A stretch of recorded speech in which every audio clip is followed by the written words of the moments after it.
राधे राधे दोस्तों, जय श्री कृष्णा। राजस्थान की उस तपती सुनहरी रेत पर जहां सूरज की किरणें आग के गोलों की तरह बरस रही थी और मेलों का सफर तय करके बंजारों का एक डेरा आकर वहां बसा। धूल भरे भवंडर और तपती हवाओं के बीच बंजारों के सरदार की एक बहुत ही खूबसूरत बेटी भी उस डेरे का हिस्सा थी। लंबा सफर तय करने के बाद प्यास से सबका कंठ सूख रहा था। पानी की एक एक बूंद के लिए अहंकार मचा था। सरदार की बेटी भी अपनी कुछ सखियों के साथ पानी की खोज में तपते धारों के बीच निकल पड़ी। दूर दूर तक भटकने के बाद अचानक रेत के टीलों के पीछे उन्हें एक झिलमिलाती हुई झील दिखाई दी। उनकी आंखों में चमक आ गई। बंजारन ने जल्दी जल्दी अपने मटके में पानी भरा और वापस अपने डेरे की ओर लौटने लगी। अभी कुछ ही दूरी तय की थी कि रास्ते में उन्हें एक अकेला घना पेड़ दिखाई दिया। थकावट और गर्मी से सबकी हालत खराब थी, तो सबने सोचा क्यों ना थोड़ी देर इस पेड़ की ठंडी छांव में सुस्ता लिया जाए। जैसे ही वे सब पेड़ के करीब पहुंचे, उनके कदम ठिठक गए। वहां पेड़ से एक शानदार घोड़ा बंधा हुआ था और पास ही एक आदमी बेसुध होकर जमीन पर गिरा पड़ा था। उसे इस हालत में देखकर सखियां बुरी तरह डर गई। एक सखी कांपती हुई आवाज में बोली, अरे इसे हाथ मत लगाना, कहीं ये मर गया तो बेकार में ही हम पर इल्जाम लग जाएगा। दूसरी ने घबराकर कहा, हाँ हाँ चलो यहाँ से भाग चलते हैं, वरना बिना कुछ किए मुसीबत में फंस जाएंगे। लेकिन सरदार की बेटी का दिल साहस और करुणा से भरा था। उसने सखियों के डर और उनकी बातों को पूरी तरह अनदेखा कर दिया और उसने पास जाकर देखा। उस आदमी की सांसें चल रही थी। उसने तुरंत अपनी मटकी से पानी निकाला और उसके चेहरे पर पानी के छींटे मारे। ठंडे पानी के स्पर्श से जैसे उस अजनबी में जान फूंक दी हो। उसने एक लंबी सांस ली और उसकी पलकें झपकी। देखते ही देखते उसे होश आ गया। होश में आते ही उस युवक की आंखें फटी की फटी रह गई। उसने अपनी पूरी जिंदगी में पहले कभी इतनी अलौकिक सुंदर बंजारन नहीं देखी थी। तपते रेगिस्तान में वह किसी शीतल सपने जैसी लग रही थी। बंजारन ने बिना कुछ बोले अपनी मटकी से उसे पानी पिलाया और जैसे ही उसकी नजरें युवक से मिली, उसने संकोचवश अपनी नजरें झुका ली। पानी पीकर उस युवक के गले की प्यास तो बुझ गई, पर उसकी आंखों की प्यास बढ़ गई। उसकी नजरें उस घूंघट के पीछे चेहरे को दीदार करने को तरसने लगी। कुछ देर उस घनी छांव में सुस्ताने के बाद सभी सखियां और वे सरदार की बेटी वापस अपने डेरे की ओर चल दी। जैसे जैसे वे दूर जा रही थी, उस युवक के दिल में एक अजीब सी हलचल मचने लगी। उसे लगा मानो उसकी कोई बहुत ही कीमती चीज उस बंजारों के पास जा रही हो। वह खुद को रोक न सका और कुछ ही देर बाद अपने घोड़े पर सवार होकर उनके पीछे पीछे चल पड़ा। पीछा करते हुए बंजारों के डेरे के पास जा पहुंचा। जब बंजारों के सरदार ने एक ऊंचे और बेशकीमती नस्ल के घोड़े के साथ उस अनजान युवक को अपने डेरे के पास देखा, तो उसे कुछ शंका हुई। सरदार ने कड़क आवाज में पूछा, तुम कौन हो नौजवान, और इस तरह हमारे डेरे तक किस काम से आए हो? वह युवक बिना डरे पूरी हिम्मत के साथ बोल उठा, मैं भी एक बंजारा हूँ, रास्ता भटक गया था और पानी की तलाश में यहाँ तक आ गया। क्या थोड़ा पानी मिल सकेगा? उसने पानी तो मांग लिया था, पर सरदार को क्या पता था कि उस युवक की आंखें पानी नहीं बल्कि उसे बंजारन की एक झलक फिर से पाने के लिए प्यासी थी। सरदार ने अपने खेमे की ओर मुड़कर आवाज लगाई, बेटी जरा बाहर तो आओ, कुछ खाने को और शीतल जल लेकर आओ। एक भटकावा बंजारा मुसाफिर हमारे डेरे पर आया है, उसकी खातिरदारी करो। जैसे ही वह बंजारन हाथों में गुड़ की डाली और पानी का पात्र लेकर अपने खेमे से बाहर आई, उसकी नजर उस युवक पर पड़ी। उसे देखते ही बंजारन ठिठक गई। उसके मन में सवालों का बवंडर उठने लगा। अरे ये तो वही बंजारा है जो पेड़ के नीचे बेसुध पड़ा था। इसे तो अभी कुछ देर पहले पानी पिलाया था, फिर ये यहाँ तक क्यों चला आया? उधर उस बंजारे युवक की स्थिति भी कुछ अलग ना थी। जैसे ही उसने उस रूप की रानी को अपने सामने देखा, तो उसके बेचैन दिल को एक अजीब सी असीम शांति मिली। उसे लगा कि जैसे उसकी लंबी तलाश पूरी हो गई हो। जिस चेहरे के दीदार के लिए वे लाखों मीलों पीछे चलकर आया था, वे अब उसके वाकई करीब था। उसकी आंखों में एक चमक और चेहरे पर सुकून की लहर दौड़ गई। बंजारन ने उस युवक की स्थिति निगाहों से महसूस किया तो लाज के मारे उसके पलकें झुक गई। संकोच और श्रम की लाली उसके चेहरे पर छा गई। उसने धीरे से हाथ आगे बढ़ाया और पूरी मर्यादा के साथ उस मुसाफिर को गुड़ और पानी दिया। सरदार तो जिसे महज एक मुसाफिर की प्यास समझ रहा था, पर उन दोनों की खामोश निगाहें कुछ और ही दास्तान लिख रही थी। जैसे ही बंजारन लजाकर अपने खेमे के अंदर गई, उस युवक की बेचैनी और बढ़ गई। उसने बड़ी हिम्मत जुटाकर चेहरे पर गंभीरता लाते हुए सरदार से पूछा, सरदार, क्या ये आपकी सुपुत्री है? क्या इनका विवाह हो चुका है? सरदार ने एक लंबी सांस ली और धीमे स्वर में कहा, ये मेरी बेटी है, पर अभी इसका विवाह नहीं हुआ है। ये सुनते ही उस युवक के चेहरे पर चमक आ गई, मानो उसे दुनिया की सारी खुशियां मिल गई हो। उसका दिल जोरों से धड़कने लगा। उसने बड़ी शालीनता और अदब से फिर पूछा, पर सरदार, इतनी बड़ी और सुंदर बेटी का विवाह अभी तक क्यों नहीं किया? सरदार की आंखों में एक पिता की फिक्र झलक आई। वे बोले, मेरी बेटी न सिर्फ सुंदर है, बल्कि बहुत ही गुणवान और शिक्षित भी है। मैं चाहता हूं कि उसे उसके योग्य ही वर मिले, पर अब तक ऐसा कोई मिला ही नहीं। और अगर कभी योग्य वर बंजारा मिल भी जाता है तो दहेज की इतनी बड़ी मांग रख देता है जिसे पूरा करने में असमर्थ हूँ। बस यही कारण है अब तक मेरी बेटी कुंवारी है। इतना सुनते ही उस युवक ने अपनी झिझक छोड़ी और बड़ी विनम्रता से कहा, सरदार, बुरा न मानो तो एक बात कहूँ, छोटे मुंह बड़ी बात। अगर आप उचित समझे तो अपनी बेटी का विवाह मुझसे कर सकते हैं। मुझे दहेज की कोई चाह नहीं। सरदार चौंक गए और गंभीर होकर बोले, नौजवान, तुम्हारी बातें सुनने में तो अच्छी है, लेकिन मैं तुम्हें जानता तक नहीं। भला एक अनजान इंसान के हाथ मैं अपने कलेजे के टुकड़े को कैसे सौंप दूं? उस बंजारे युवक ने मुस्कुराते हुए अपना पूरा पता, अपने गांव और खानदान के बारे में विस्तार से बताया और कहा, सरदार, आप चाहे तो पूरी तसल्ली कर सकते हैं। मेरे बारे में और मेरे परिवार के बारे में सब पता करवा लीजिए। मुझे उसके जवाब का इंतजार रहेगा। सरदार ने युवक के आत्मविश्वास और सादगी को परखते हुए कहा, ठीक है बेटा, तुम कुछ दिन यहीं रुको। तब तक मैं अपने परिवार और अपनी बेटी की राय जान लूं और तुम्हारे गांव परिवार के बारे में भी जानकारी जुटा लूं। उसके बाद ही मैं तुम्हें कोई पक्का जवाब दे पाऊंगा। सरदार ने सबसे पहले अपनी बेटी को एकांत में बुलाया, उसके मन की लेने की कोशिश की। उसने पूछा, बेटी, जो बाहर मेहमान आया है वे तुम्हें कैसा लगा? साथ ही सरदार ने वे सारी बातें भी बता दी जो दोनों के बीच में हुई थी। यह सुनते ही लड़की लाज से लाल हो गई। उसने कुछ ना कहा। उसने कहा तो कुछ नहीं, पर शर्माकर वहां से अंदर चली गई।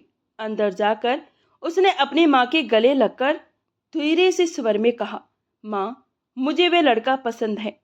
बेटी की रजामंदी मिलते ही सरदार अपनी पत्नी के पास पहुंचे और बोले, भाग्यवान, लड़का दिखने में सुलझावा लगता है, अच्छे खानदान का लगता है।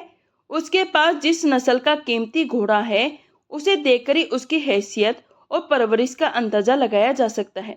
इतना सुनते ही लड़की की माँ ने तपाक से कहा, तो फिर आपने अभी तक हाँ क्यों नहीं कही? इतना अच्छा रिश्ता कहीं हाथ से ना निकल जाए।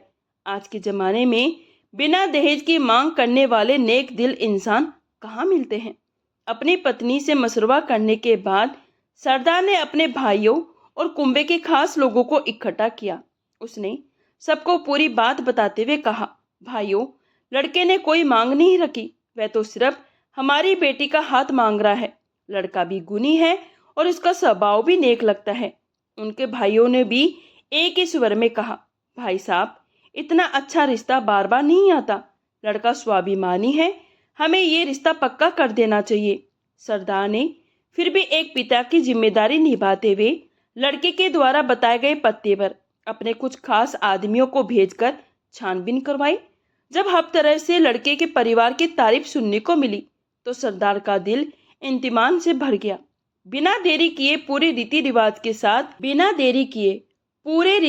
के साथ उस बंजारे युवक और सरदार की सुंदर बेटी का विवाह संपन्न हुआ। रेगिस्तान की उस रेतीली धरती पर सेनाइयां गूंज उठी और एक प्यासी नजरों वाली प्रेम कहानी 7 फेरों में बंध गई।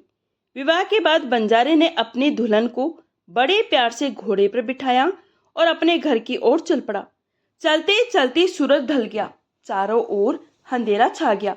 थकान के कारण दोनों का बुरा हाल था। तभी उन्हें पास ही एक छोटी सी झोपड़ी दिखाई दी। वे आश्रय की तलाश में वहां पहुंच गए। उस झोपड़ी में एक बुढ़िया और उसका बेटा रहते थे। बंजारे ने रात बिताने के बदले कुछ पैसे देने की बात कही तो बुढ़िया ने खुशी खुशी उन्हें ठहरने की जगह दे दी। रात सुकून से गुजरी और सुबह होते ही दोनों फिर से अपने सफर पर निकल पड़े। रास्ते में उन्हें फिर से प्यास लगी। तब वे पानी की तलाश करते हुए एक तालाब के किनारे पहुंचे। वहां उन्होंने देखा कि एक लड़का तालाब के पानी में मुंह लगाकर जानवरों की तरह पानी पी रहा है। उसे इस तरह पानी पीते देखकर बंजारे को घिन आई और वह उपवास करते हुए बोला, जानवर की औलाद है, जानवर ही रहेगा। अपने पति के मुंह से ऐसे कठोर शब्द सुनकर बंजारन को क्रोध आ गया। उसने तुरंत कहा, नहीं, आप गलत कह रहे हैं, ये इंसान का बच्चा है।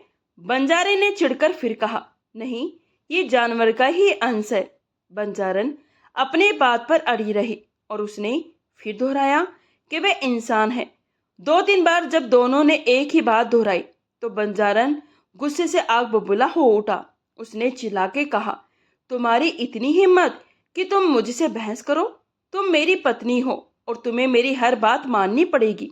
बंजारन ने निडर होकर जवाब दिया, नहीं, जो सच है वह सच ही रहेगा। आप किसी की किस्मत का इस तरह से मजाक नहीं उड़ा सकते। जिसे जो मिलता है किस्मत से मिलता है। जानवरों के साथ रहकर उसकी आदत ऐसी हो गई, इसका मतलब ये नहीं कि ये इंसान नहीं है। उसका तर्क सुनकर बंजारे को अहंकार जाग गया। उसने गुस्से में अपना आपा खो दिया और कड़क कर बोला, अगर तुम्हें अपनी किस्मत पर इतना ही भरोसा है तो आज से तुम मेरे साथ नहीं रहोगी। जाओ और अपनी इस किस्मती के सहारे जीकर दिखाओ। ये सुनते ही बंजारन के पैरों तले जमीन खिसक गई। जिस पति के साथ उसने 7 जन्मों के सपने देखे थे, उसने पल भर में उसे अकेला छोड़ दिया। ना पीछे मायका था, ना सामने ससुराल। वे बीच राह में अकेली रह गई और फूट फूट कर रोने लगी। उसका पूरा संसार एक पल में उजड़ गया। बंजारन के विलाप की आवाज गूंजी तो गडरिया जो पास ही अपने भेड़े चरा रहा था ठिठक गया। वो घबराकर उसके पास पहुंचा। बड़ी आत्मीयता से पूछा, अरे बहन, तुम तो दुल्हन के जोड़े में हो और इस निर्जन जंगल में इस तरह क्यों रो रही हो? क्या हुआ तुम्हारे साथ? बंजारन ने सिसकते हुए कहा, मेरे पति क्रोध और अहंकार के वश आकर मुझे यहीं अकेला छोड़कर चले गए हैं। अब ना मैं अपने मायके जा सकती हूँ, ना ही ससुराल। इस वीराने में मेरा कोई सहारा नहीं बचा। गडरिया का दिल पसीज गया। उसने बड़े धीरज से कहा, तुम रो मत, तुम मुझे अपना भाई समझो। मेरे साथ मेरे घर चलो। घर में मैं और मेरी छोटी बहन रहते हैं। आज से तुम भी मेरी बहन हो, वे तुम्हारा घर है। गडरिया उसे सम्मान के साथ अपने घर ले आया। अब उसकी छोटी बहन ने दुल्हन के रूप में सजी हुई उस बहुत ही खूबसूरत बंजारन को देखा तो देखती ही रह गई। बंजारन उन छोटे से घर में उसकी बहन बनकर रहने लगी। वहां उसे प्यार और आदर तो मिला, लेकिन उसके दिमाग में हजारों सवाल खोल रहे थे। उसे वह अपमान और अपने पति की चुनौती बार बार याद आती। अपनी स्थिति को बदलने के लिए उसने एक साहसी योजना बनाई। एक दिन उसने अपने मुंह भोले भाई से कहा, भैया, अगर आप मेरी बात मानो तो इन सारी भेड़ों को भेज दो और उसके बदले एक अच्छा फुर्तीला घोड़ा खरीद लो। गडरिया को उसकी अपनी इस नई बहन की सूझबूझ पर भरोसा था। उसने बिना किसी सवाल के अपनी सारी भेड़ें बेच दी, एक शानदार घोड़ा ले आया। अब बंजारन के मन में योजना का अगला चरण शुरू होने वाला था। बंजारन अब शांत तो बैठने वाली थी नहीं। उसने अपनी किस्मत खुद लिखने का फैसला कर लिया। उसने अपने मुंह भोले भाई को साथ ले लिया और जंगल की ओर निकल पड़ी। राजस्थान के उस रेतीले इलाके में और जंगलों में कई ऐसी दुर्लभ जड़ी बूटियां थी जिनकी पहचान सिर्फ एक पारखी नजर ही कर सकती थी। बंजारन ने चुन चुनकर कीमती जड़ी बूटियां इकट्ठी की और घर लाकर उन्हें पीसकर सुखाया और अपने भाई को पास बिठाया और हर जड़ी बूटी के गुण और उसके उपभोग के बारे में अच्छी तरह समझाया। उसने कहा, भैया, इन जड़ी बूटियों को लेकर शहर जाओ, सीधे राजा के दरबार में पेश करो, वहां इनकी सही कीमत मिलेगी। बहन की बात मानकर गडरिया घोड़ा लेकर राजधानी की ओर चल पड़ा। वह राजवद और दरबारियों के पास पहुंचा तो वे उन शुद्ध और दुर्लभ जड़ी बूटियों को देखकर दंग रह गए। पहले ही दिन उसकी इतनी अच्छी कमाई हुई कि जितनी उसने अपनी भेड़ें बेचकर महीने में भी नहीं की थी। ये काम उसके पुराने काम से कहीं ज्यादा आसान और सम्मानजनक था। आमदनी भी दुगनी से ज्यादा थी। शाम को जब वह घर लौटा तो उसका चेहरा खुशी से दमक रहा था। उसने सारी कमाई बंजारन के हाथों में रख दी और गदगद होकर कहा, बहन, तुम्हारी बुद्धि ने तो हमारा जीवन ही बदल दिया।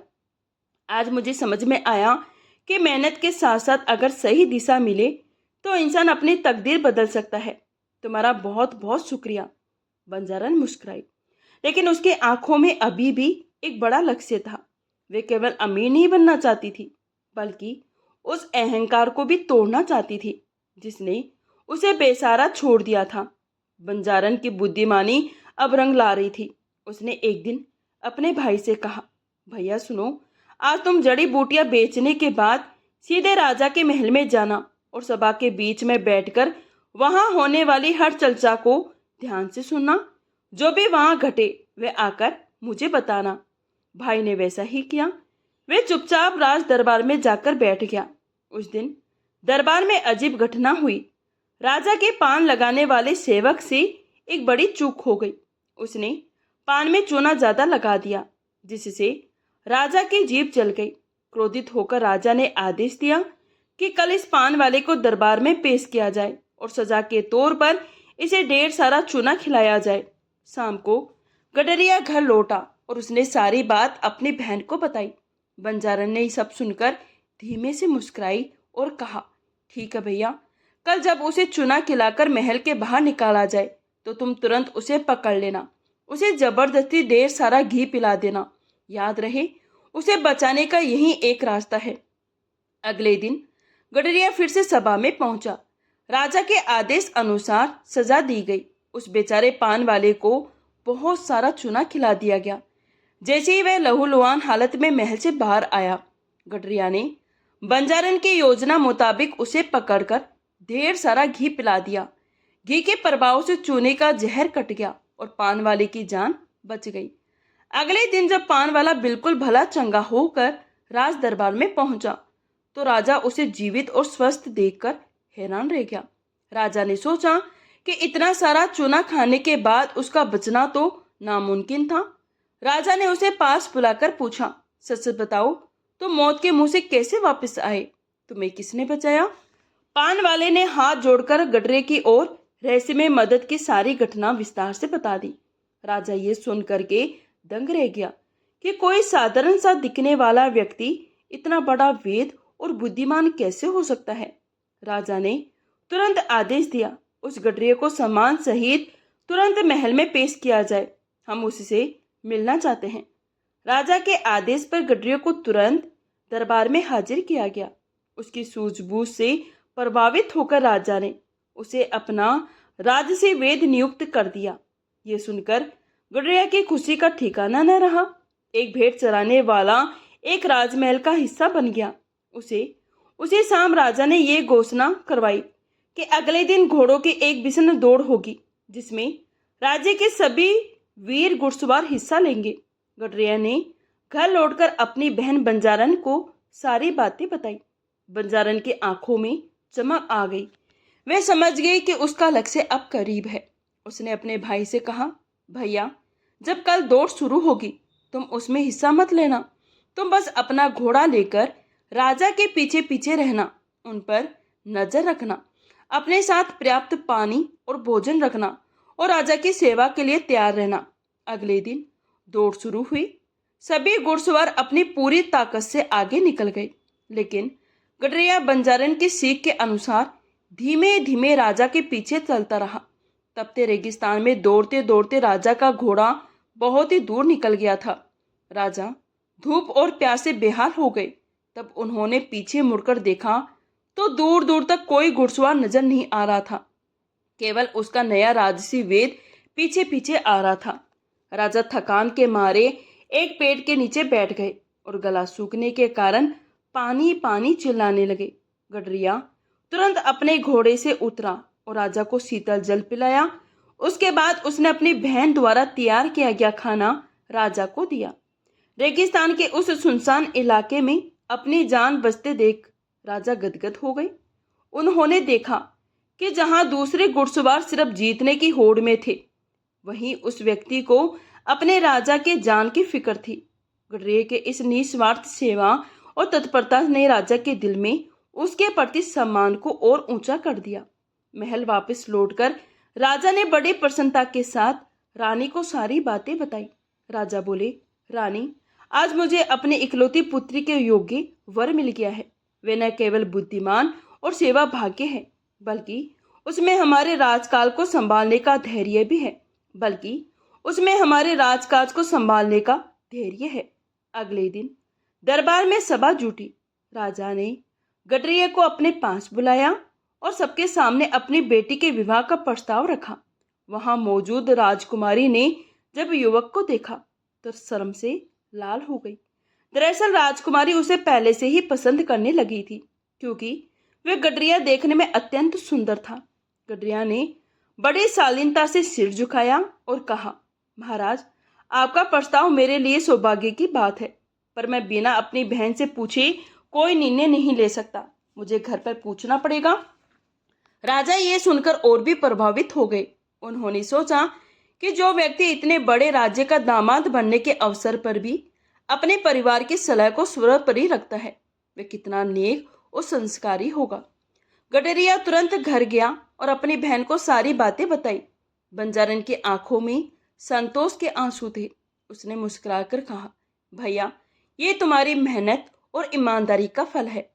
तुम बिना किसी झिझक के इस विवाह के लिए हाँ कह दो। बहन की अनुमति मिलते ही गडरिया ने राजा को अपनी स्वीकृति दे दी। धूमधाम के साथ राज्य से ठाट बाट से गडरिया और राजकुमारी का विवाह संपन्न हुआ। राजा ने उपहार स्वरूप उसे उपहार में धन संपत्ति दी और एक साम्राज्य राज बना दिया। पूरे राज्य में उत्सव मनाया गया। बड़े हर्ष उल्लास के साथ उसका राज्य अभिषेक हुआ। जिस गडरिया को सभी लोग तुच्छ समझते थे, आज वे बंजारन की बुद्धि और अपनी किस्मत के बल पर एक शक्तिशाली राजा बन चुका था। राज्य अभिषेक की रस्में पूरी होने के बाद नया राजा गडरिया सीधे अपने मुंह बोली बहन बंजारन के पास पहुंचा।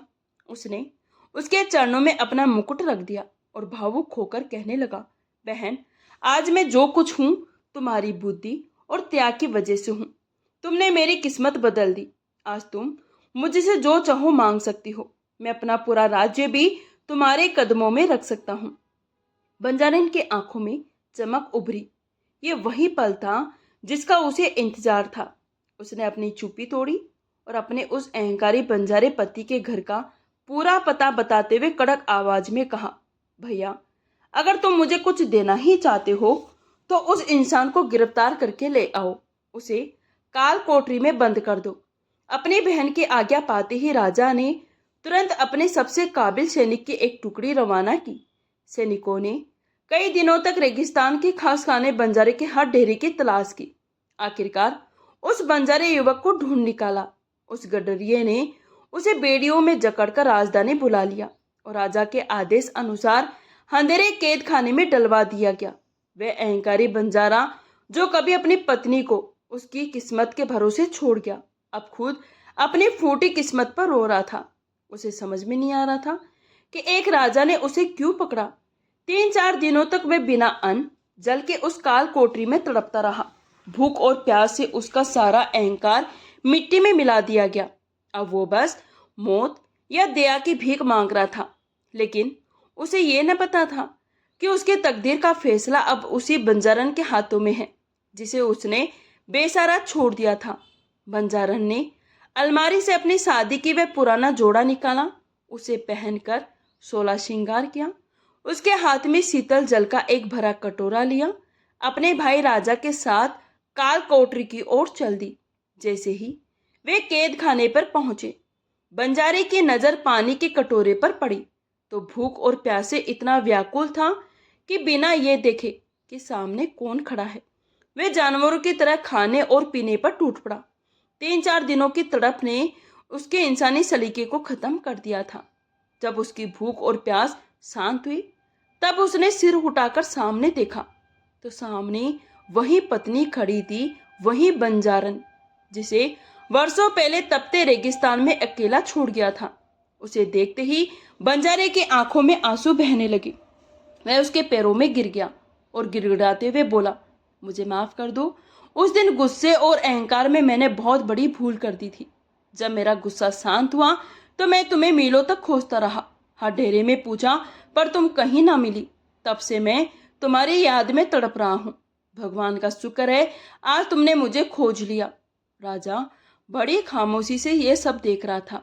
उसे कुछ भी समझ में नहीं आ रहा था कि उसकी बहन और उसके कैदी का क्या रिश्ता है।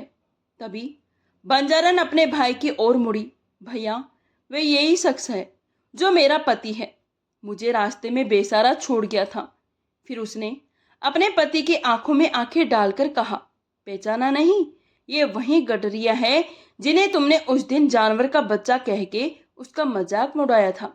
आज तुम्हारी किस्मत देखो, वही गडरिया इस राज्य का राजा है और तुम जिसे अपने धन और ऊंची जाति का घमंड था, आज उसके कैदी हो। अभी तुम भी भूख के मारे उसी जानवरों की तरह खाने पर टूट रहे हो जैसे वह गडरिया पानी पी रहा था। उसने आगे कहा, इंसान की परिस्थिति और मजबूरी उसे वैसा करने पर मजबूर कर देती है। इसका मतलब ये नहीं कि वे इंसान नहीं है। याद रखना, किस्मत का पहिया कभी भी पलट सकता है। आज तुम राजा के सामने एक याचक बनकर खड़े हो। बंजारे का सिर शर्म से झुक गया। उसे समझ में आ गया कि ऊंच नीच और अहंकार की दीवारें कितनी ही खोखली होती है। बंजारन ने न केवल अपनी किस्मत बदल ली, बल्कि अपने पति का अहंकार तोड़कर उसे जीवन का सबसे बड़ा पाठ पढ़ा दिया। बंजारे की आंखों में पछतावे के आंसू थे। उसने अपने पत्नी और राजा से हाथ जोड़कर माफी मांगी। बंजारन ने भी अपने पति को माफ कर दिया क्योंकि वे उसका हृदय परिवर्तन देख चुकी थी। उसके बाद वे बंजारा अपनी पत्नी और उस गडरिया राजा के साथ उसे भव्य महल में रहने लगा। राजा ने उसे अपने राज्य में एक सम्मानजनक पद दिया। अब वे सब एक सुखी परिवार की तरह रह रहे थे। बंजारन की सूझबूझ और किस्मत न केवल एक गडरिये को राजा बना दिया, बल्कि एक उजड़ते हुए संसार को फिर से बसा दिया और सबको ये सिखा दिया कि समय और भाग्य से बलवान कुछ भी नहीं होता। कहानी यही समाप्त होती है। दोस्तों आपको ये कहानी कैसी लगी? अगर पसंद आई हो तो प्लीज़ लाइक ज़रूर करें। अगर हमारे चैनल पर नए हैं तो प्लीज़ चैनल को सब्सक्राइब जरूर करें। राधे राधे, जय श्री कृष्णा।